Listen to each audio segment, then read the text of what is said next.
Let's talk about the coins, because that's the most recent. This is the most recent. And I know how excited you are about these, because I remember you telling me about them for maybe 6 months ago, maybe longer. It was Christmas time, actually, because I was at it was one of the Christmas things you threw, maybe at the, no, it wasn't. It was Fasole. What time of year was that? Christmas?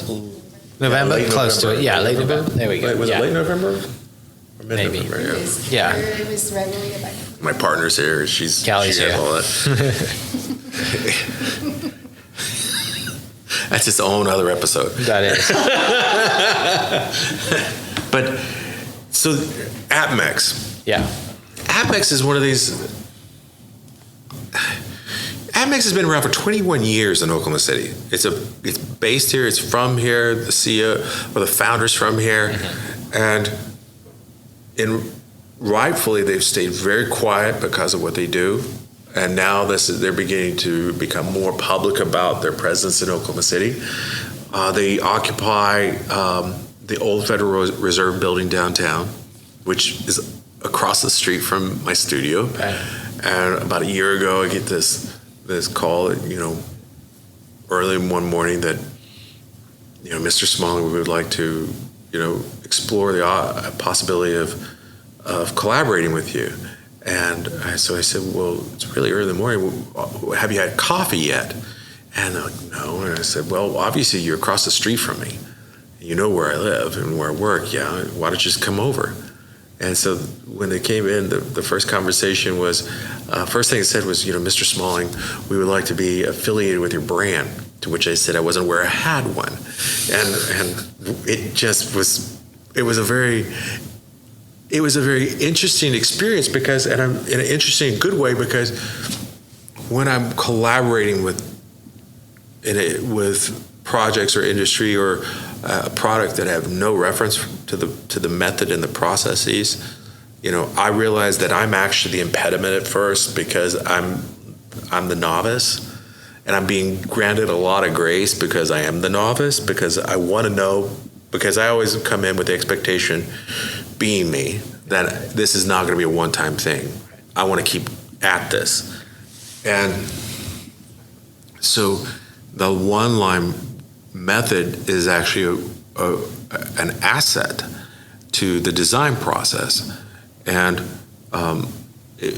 what we wanted to do, we were looking at broader things that we could, collaborate on.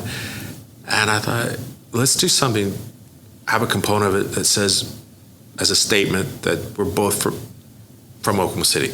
This is our home. It doesn't mean that we don't take that project elsewhere. And in this city, I'm very privileged to have artwork in different governmental buildings. And with the mayor, he being Osage and having known him for quite some time, as he was running for office, it was very clear he was going to win. He was like, "Dee, I want something to celebrate this victory. I want some," and it's not. And as he put it, it wasn't just his victory; it was the fact that there's now a place for us in Indian country. There isn't a limit where we can go, and being Osage, the importance within the Osage of the buffalo.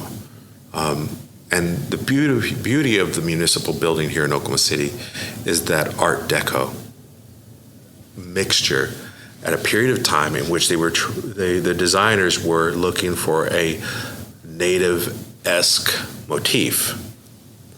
So I created a grand buffalo for him that's 5 foot by 8 foot, and it is within the kind of feel of an Art Deco. Mm-hmm. And the coin itself is that on one side. And then at the Oklahoma Judicial Center, I did a portrait for the Oklahoma Supreme Court of the court that was seated at the time when they moved from the Oklahoma State Capitol mm-hmm. to the Judicial Center, still retaining the courtroom in the Capitol, but they consolidated all their employees, and so it's called the Oklahoma 9. And one part of it is this deconstruction on leather of the Osage shield, the calumet, and then the olive branch. But unlike other depictions, I did not do it in a single line. This one that particular piece is very accurate in terms of the feathers, in terms of the stitch work, the type, and the stars, not the crosses, but the stars that are on the Osage shield. And so it's using to the accuracy of P7, P5, and the P1 eagle feathers that are actually on the shield. Yeah. And so we created a coin, but it's almost like the city and the zip code, the city and the state. And the copper ones we've done, so that we're going to have them in gift shops, we're going to have them in museums, we're going to have them in hotels, so that they pay for the reminting, so that the office of the mayor and the municipal building will be stocked with coins. And we've chosen, both APMEX and myself, not to have our signatures on it. Okay. Not to have their logo, brand, or myself on it. Even though it's clearly my artwork, we're not doing it. Why? We want it to be our city's coin and to reflect where we are now. And so, like, for instance, this is the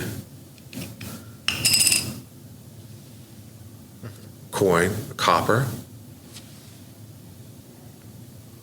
There's the buffalo, and there's the shield. And then the silver version of the same. There's this one, and these are the proofs. Yeah.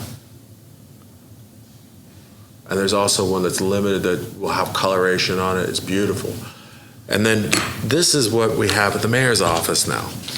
So when his guests come in and others, because I was thinking if we do prints, it could get damaged, and then that's a whole level of other things that, right, the staff there have to take care of in terms of the tubes and the packing tubes, the mailing tubes and all that. Whereas this you're not going to damage this. And so the idea of being able to hand this out, and you have this, which talks about APMEX, talks about me and how this happened. But this is also a fascinating component. With all the work I do in collaboration, I always keep this little logo. This is the Indian Arts and Crafts Act logo. Okay. Because what this is a federal logo, which is a proof that this is truly Native American artwork. This is legitimate. And then there are these, so that you have the packet that will travel easy. And it's simple. I think these kinds of projects are the definition of cultural collaboration that we will see hopefully done more and more here in Oklahoma. And I hope that we get past the idea that it needs to be done solely for the ethics of it. And I hope that we begin to realize that it is a function of great aesthetic beauty. It creates much more.